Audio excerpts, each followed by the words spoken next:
right now. Today is the day that you choose to change the rest of your life.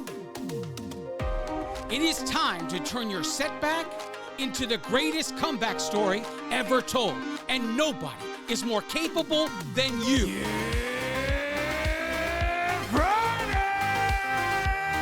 This is the Ranting Weight Watcher podcast, the future #1 weight loss podcast in the world. I am your host, Donato Russo. I hope you enjoy the show today.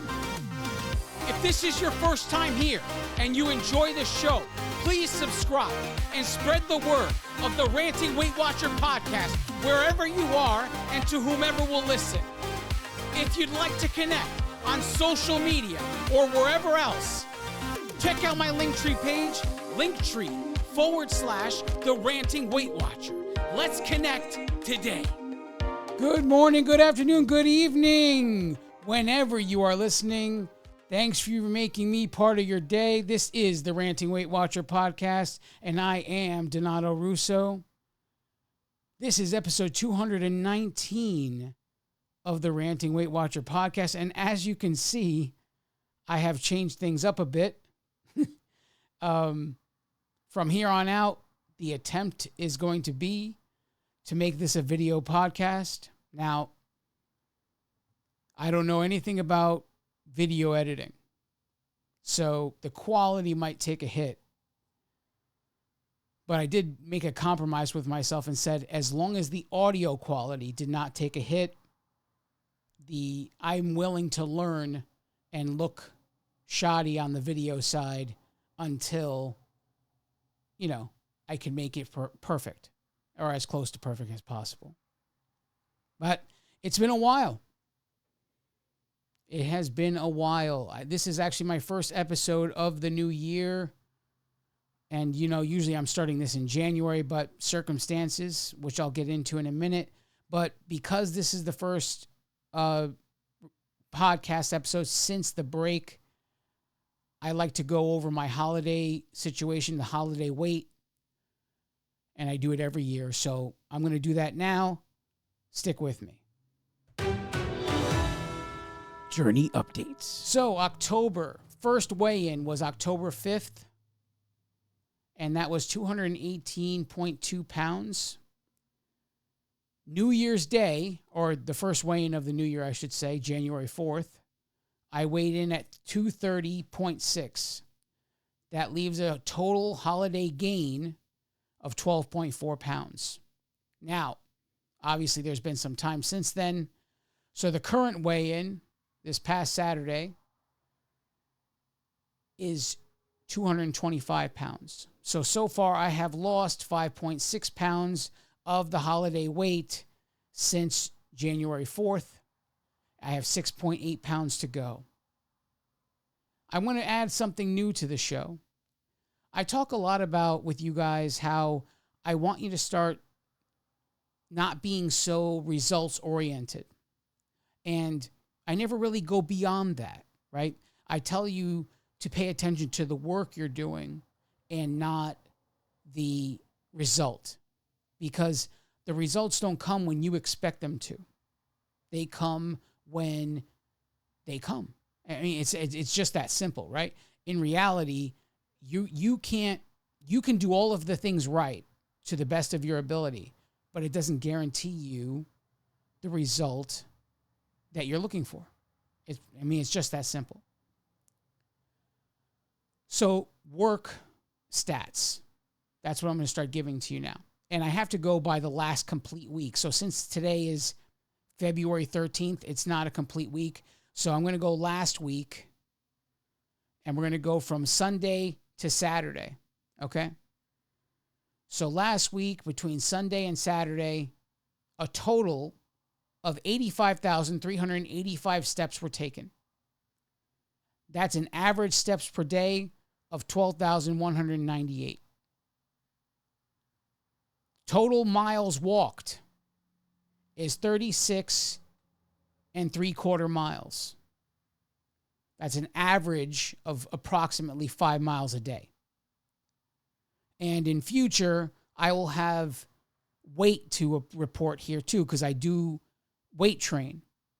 And I have been dealing with some pain in my knee and have not been lifting weights at all. But once I get the knee under control, I will be back to lifting, and the total amount of pounds lifted over the week is going to be reported on this podcast too. But I need you guys to understand that regardless of what the result is, and you're going to see that going forward, because if I'm going to report my weigh-ins and the work, you're going to see when it's a gain and you're going to see the work involved, right? And this is how I'm going to break the chain that the result has on your life. Because it's not really the scale that has the hold on your life. It's the result itself that has the hold on your life. Because whether you like it or not, it's not in your time, right? When it goes up or it stays the same, it's not happening fast enough for you or not happening at all for you, right? So if I could teach you about the weight result and the work that went along with that weight result, and you see that if I'm averaging, say, 80,000 steps and I still had a 2-pound gain this week, maybe then you'll start to understand what I say when I'm trying to tell you that the work you're doing is everything. The result is secondary. But you know what? It's not, I can do it all the time. I could talk until I'm blue in the face, but you guys have to grasp it in the end, right? Man, I can't believe we're halfway through February already. And the crazy part is so much has already happened in 2025 for me. It has not been a good beginning of the year. That's for sure. That's to say the least. On January 3rd, day before my birthday, our cat Enzo passed away. 17 years old. When you have a cat, when you have animals, you tend to know their lifespans, right? You know a dog this size is going to last approximately this many years, kind of a thing like that. So as you get close to these times,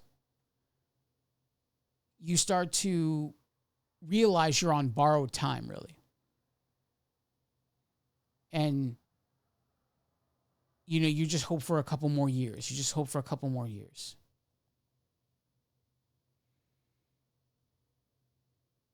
And, the crazy thing is in all this, a week before he showed us any symptoms, we started to think something was really wrong on the 27th of December. But a week before that, a couple days before Christmas, we had company over, and the company brought flowers. Now, since Enzo is born, we have not had a live plant survive in this house. And that's primarily because he eats them. He has some obsession with anything. The darker the leaf, the better, right? He will eat that and he will go nuts for it. My wife chops lettuce and he would be begging her for a piece of the lettuce. Whether it was romaine or mesclun, whatever it is, the darker the leaf, the better it was. The more he wanted it. But anyway, we had the company come. They brought the flower. We put the flowers in a vase, and it was on the kitchen counter. And him being 17 years old, I haven't had to yell at him for doing something wrong in many years at this point. He was getting old, beyond his years, kind of a thing like that. Still energetic, but he had age was not his. Nobody wins against Father Time, right? But that night, he knew the flowers were on the counter. And he jumped on top of the counter. Now, I'm sitting on the couch, and I'm watching a Christmas movie because the company's gone now, and I'm just relaxing on the couch, enjoying my time off from the podcast, and watching a Christmas movie. I want to say I was watching White Christmas with Bing Crosby. And all of a sudden, I hear the jingling of the bell. And I look to the left, and I could see he's on top of the counter approaching the flower vase. And I yelled at him really quick. And he jumped off because he knows he's not supposed to be on top of the counter. He knows what he's supposed to do. And he took off, ran upstairs, and didn't come back. But at that moment, I got up, and I knew this was going to happen again overnight. So I moved the vase in a room where I could close the door. So I did that. But I thought to myself, a week later,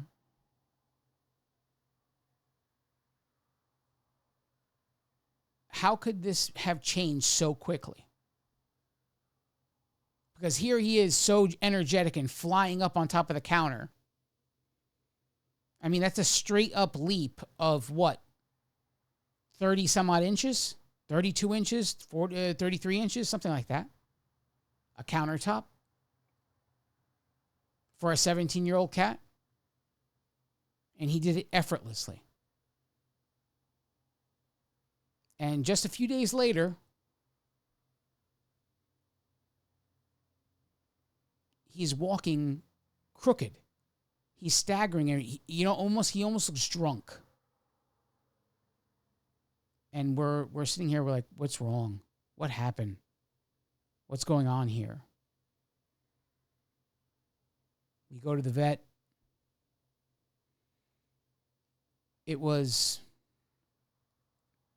They say, oh, he's got an ear infection. So they gave us stuff to put in his ear. And that could throw off the balance, when he can't hear right because of an ear infection. Like, okay, fine. So we start giving him the medicine for his ear. There's literally no improvement, and he is degrading very quickly. And a couple of days later, it got to the point where, like, we got to do something. We got to do something about this. We go back again. And this time they drew blood. They ran all kinds of panels. And there was something wrong with the kidneys. Now, if this had happened gradually over time, part of me would say, okay, fine. When the doctor says, oh, he's 17 years old, this is common.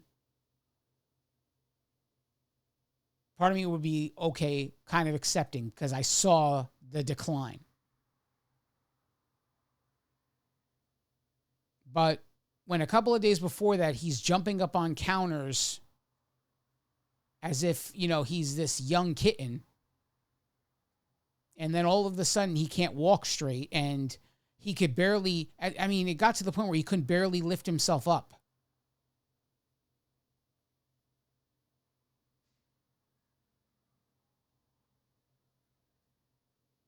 They gave us medication to make him comfortable. And they told us it was it was just when at that point. Not if, when.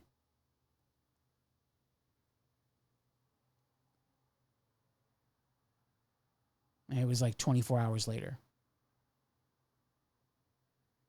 January 3rd, 5 a.m. in the morning, he took his last breaths.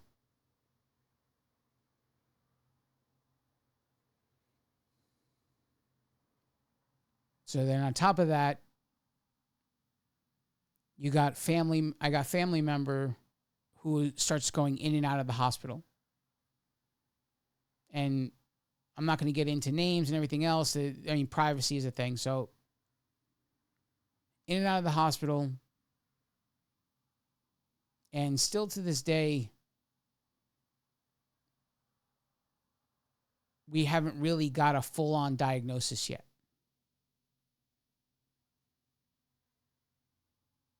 With all this going on, the podcast seemed relatively unimportant. So I just stepped away from it.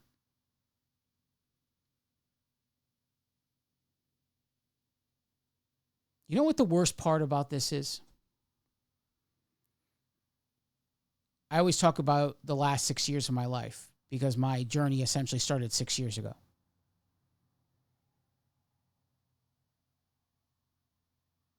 The last 6 years of my life were the biggest blessing of my life.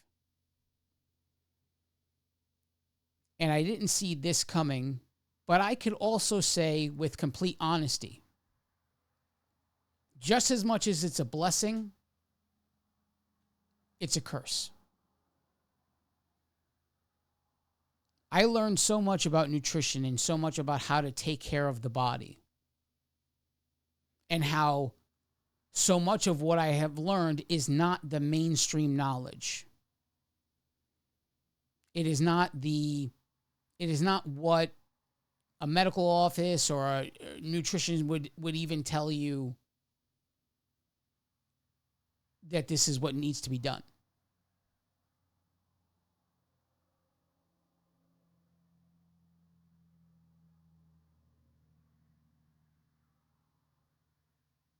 And I sit at this microphone week after week, and part of the evolution of this show, part of the evolution is that I'm going to share with you what I learned. This is where the curse comes in. Because of all I know and all I've learned, I get to watch as people go their own way anyway. I get to watch as people deem me extreme for telling people to take care of themselves the way I tell them to. And I get to watch people have their health take a turn and completely go in the opposite direction. And I could see how it all traces back to choices. I could see the whole picture. See, you yourself are rarely ever going to see how this is happening and where it connects, right? Where in the past what choices did you make 10 years ago that is giving birth to what's happening now? That's what I'm talking about. That's the curse. And it's one thing to see it in yourself and make the correction. That's essentially what the last 6 years of my life has been about. It was an evolution, a long-term evolution of eating one way and saying, okay, well, this is putting me in a bad place. And so I started to make better choices. And learning the lesson over and over and over and over again. Okay, day one, this was a better choice than what I was eating. Day 101, there are better choices than what I started with on day one. Day 3000 is very different than day one. How I eat in my 6th year on this journey and how I ate on my 1st year on this journey, you would think two different people exist. But that was the evolution of my journey. With the evolution came knowledge.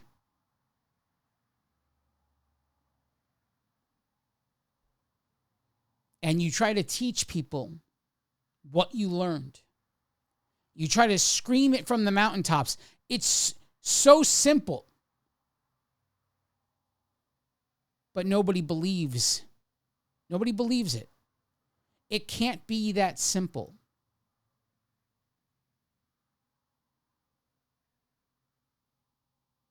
There's no way it could be that simple. My life is different. Things are different for me. It's just not that simple. But it is. What I tell people to do, anybody can do. And based on how people eat in this country right now, making that transition would transform their lives.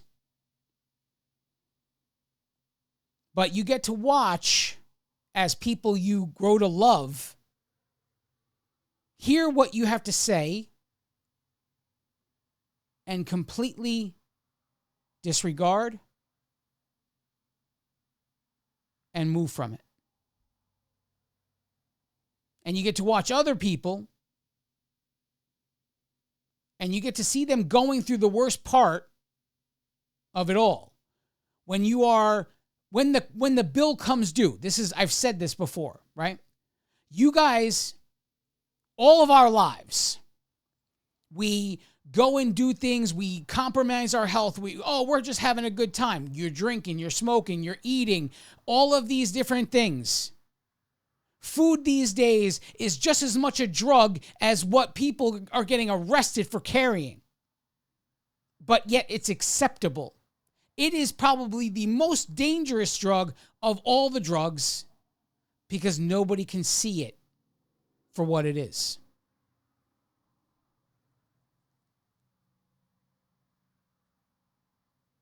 And we're buying on credit. Go out on weekends. Oh, have a good time. Let's eat. Let's drink. Have a good time. On Tuesday night, well, it's not so bad. I got to have something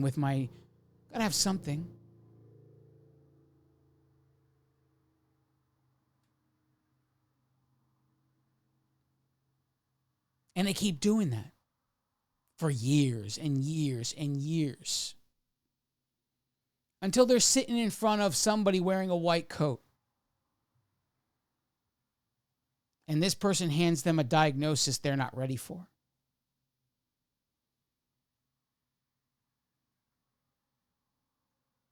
In all I have learned, oftentimes I can see the route back.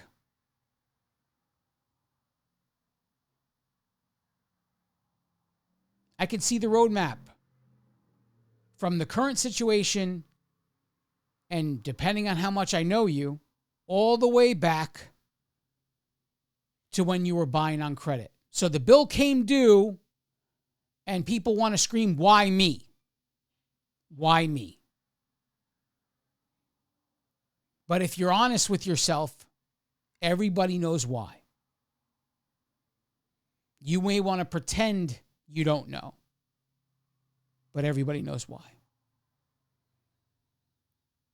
And that's what sucks about being me right now. To watch people scream, why me, and know exactly why you. Because I went through it. On the day I got a diagnosis of an autoimmune condition, I knew why. I didn't have to ask why me. I knew why. I knew what I had done. There was only one question I needed to answer. How do I fix this with nutrition? You see, the answer to my condition was it's lifelong, it's chronic, you'll be on medication the rest of your life. That was the answer. And that medication is designed to shut my immune system down.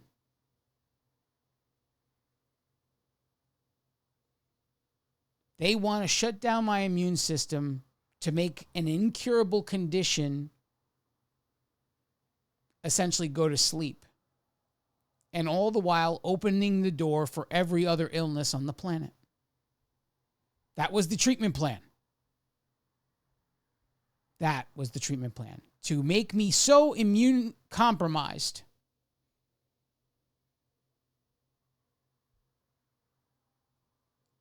I did not accept this. There had to be a way.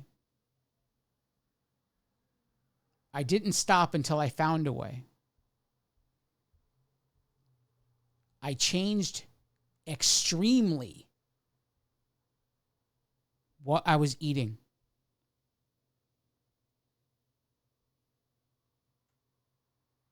I had sores, open wounds down my right leg, on my left and right arm, and all in my scalp. Open, ready to become infected. It is a miracle alone that none of them became infected. A miracle alone.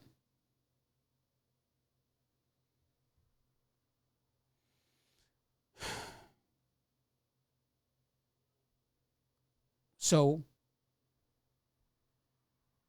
I did what it took. I saw a situation where I didn't need to be on medication, and I said, what the hell? I'll give it a shot. If it works, great. If it doesn't, I'll figure out something else, or I'll have to go and be immune compromised for the rest of my life. I rolled the dice, bet on myself, and it paid off. Because there's one saying that rang true in my life in that moment. If you eat food like it's your medicine, you will never eat medicine like it's your food. That rang true in my life. I created that. I relentlessly searched for the answers of what I could do. I took a risk, and that risk paid off. It's just that simple. And now I'm in the firm belief that there's nothing you can't do. No illness can't be cured. There is a cure for every disease. And it all has to do with how we eat. I believe that now more than I ever have. And now when I see people suffering, the curse on my life is that I get to watch them suffer. When I know if they did certain things a certain way, they might make things a whole lot better. They certainly wouldn't make them worse.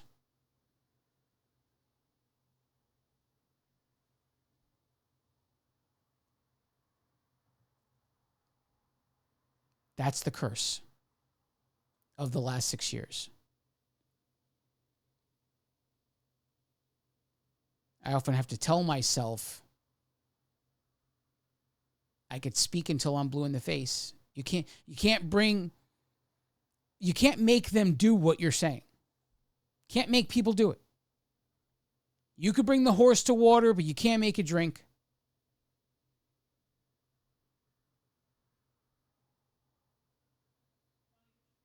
And that's the most frustrating part in all this.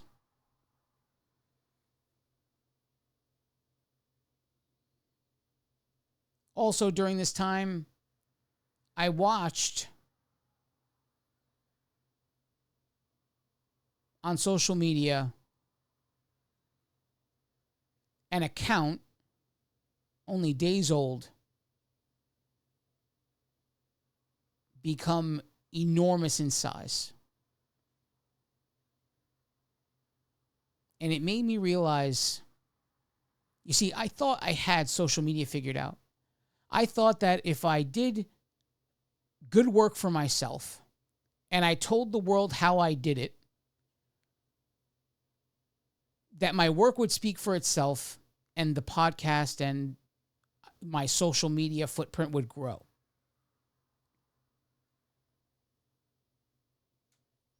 When I saw this account grow within 2 weeks to reach heights that I dream of, to reach heights 100 times more than my current following, 200 times more.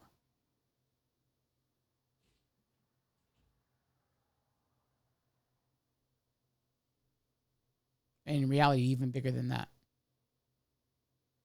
But it caused me to realize the beast that is social media. And it also made me realize that as much as I would love to say that this podcast could become so big, it could support my family and really create something that my daughter, my grandkids, whatever, can be proud of. That illusion is gone. So I spent some of my time off mourning the idea that this podcast would ever become anything like that. And then there was just one question left. Because it was all gone. The ability to donate to the show, all of it. All gone.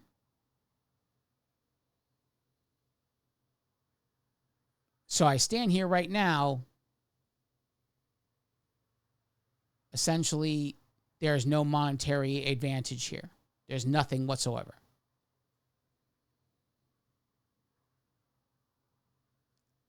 I asked myself,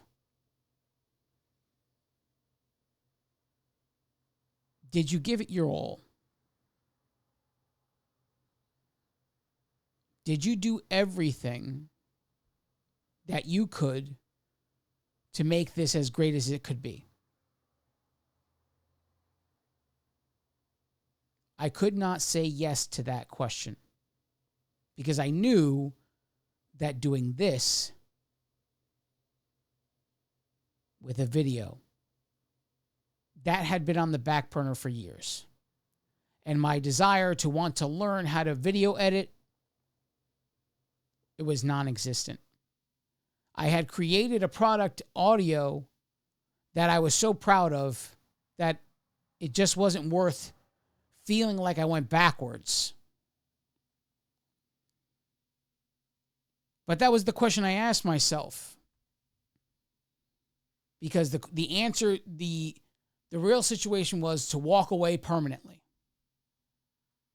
and be done. So the question I asked myself in order to make that decision was, have I given it my all? Could I have made this any better at all? And so right away, the mind goes to video.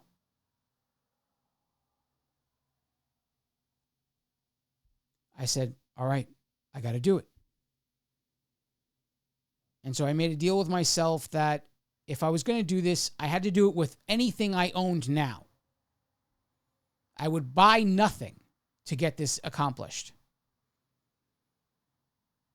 If I had to download software, the software had to be free.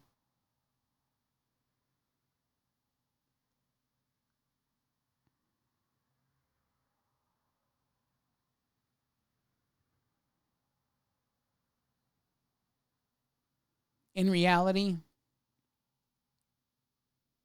it really is life, right? You have an excuse, or you think you have an excuse to walk away from something and quit. But the excuse only sounds good to you.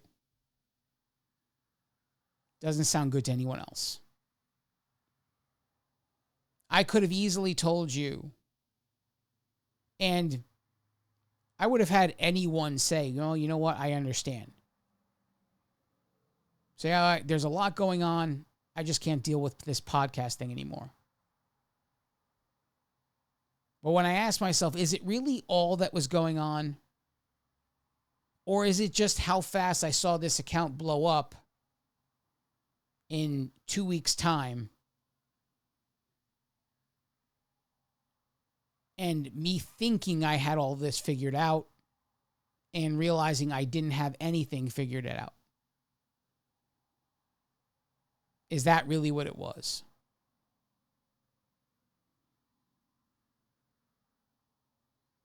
It also made me think of when things get hard, how many people, including me, how many times has the journey been put on hold?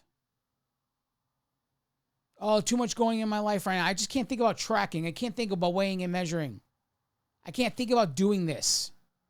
Too much going on. Same thing with the podcast. It was the same thing. I had no real excuse to end this.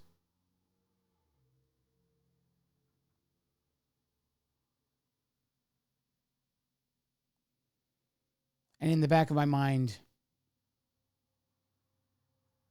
I know I'm supposed to do this.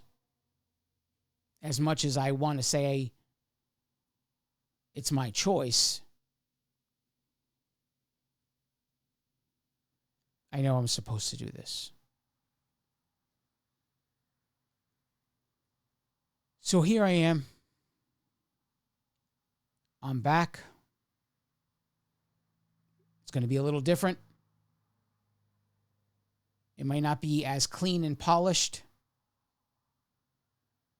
but I'll learn and I will get the video product as good a quality as the audio product was. And whatever I have to do to do that.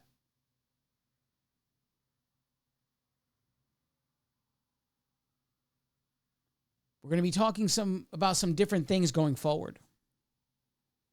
You have some unique opportunities right now. If you are listening to me and you are on Weight Watchers, now is a huge opportunity. Things are going to be changing in the health industry as of today.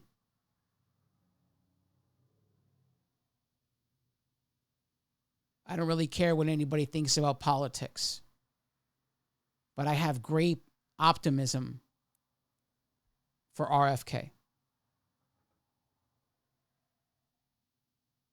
I have great optimism. And right now, more than ever, all of you have an opportunity. Weight Watchers has given you more tools. They gave you macros so that you can finally make the transition and understand what you're doing. The transition from quantity to quality. We all start this journey with one thing in mind. I did it included. Don't try to pretend like nobody else did. How much food can I eat for the least amount of points? That was the mentality. How much food can I eat for the least amount of points? Part of the motivation for thinking like this is that idea that something from your old life that you can't let go of, if you can make room for that somehow and manipulate the system and still get it into your life, then if I eat this certain way, eat quantity, then I'll have the room for that. Where if you chose based on quality, you would not have the room for that. That one thing from your past that you can't live without in your brain.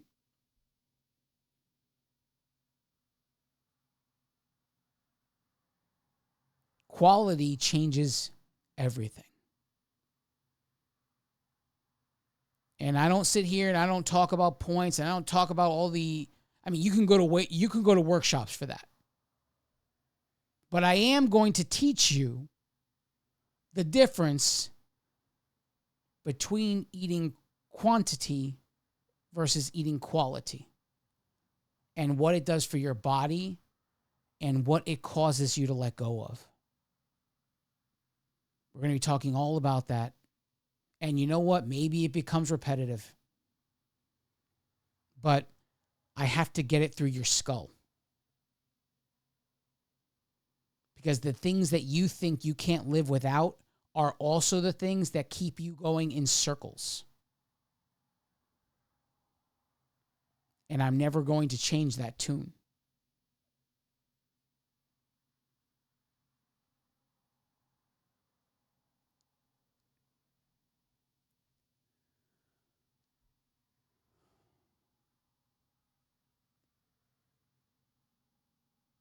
I don't know what is going to come of this podcast.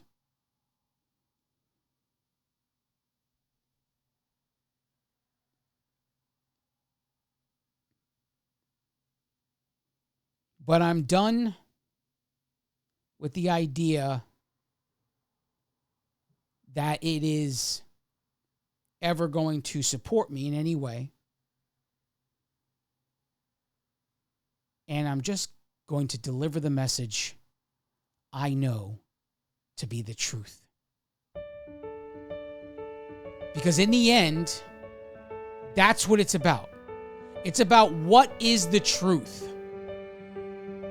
And the world at this current juncture in 2025, the overwhelming majority of the people, they don't like the truth.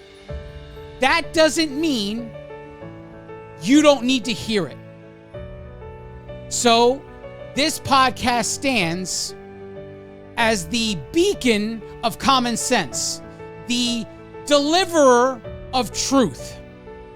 No matter whether you want to hear it or not, no matter what your desires are, this is what you need to hear, not what you desire to hear, and that's what it's going to be regardless. Because what good is having what you like if what you like is killing you? That's the truth. That's the world we live in right now. A world where you being sick is profitable. It is profitable and it's disgusting, and it all has to come to an end. The whole system needs to fall. And adjustments have already been made as if they saw this coming. And so now you need to take advantage of it. People want to act like this red dye coming for Kellogg's is a big win. It's not, it's just the beginning. It's a snowflake in an avalanche. There's so much more for you to learn. But it's up to you to take what I give and receive it. That's what I cannot force you to do. And that's something I have to get over. But God will work on me. What I need you to do is listen. Listen and attempt. I mean, really, you have the rest of your life to get it right. Just because you don't get it right today doesn't mean you won't tomorrow. Just because you didn't get it right at breakfast doesn't mean you won't get it right at lunch. It doesn't have to be so absolute. Nothing about this journey ever says you need to be perfect. The one thing I tell you absolutely that you need to be is consistent. Consistently imperfect. Imperfect. It doesn't matter that you mess up. It matters what you do after you mess up. You get back up and you treat the next meal like it's the most important meal of your life. And you do everything in your power to get it right. That's how this works, because you're gonna trip and you're gonna fall on your face 1,000 times, 1,000 times. It doesn't matter so long as you get back up and get back to what you know is the right thing to do. Fundamentally sound, consistent in the fundamentals is the key to everything you want. I love each and every one of you. God bless you all.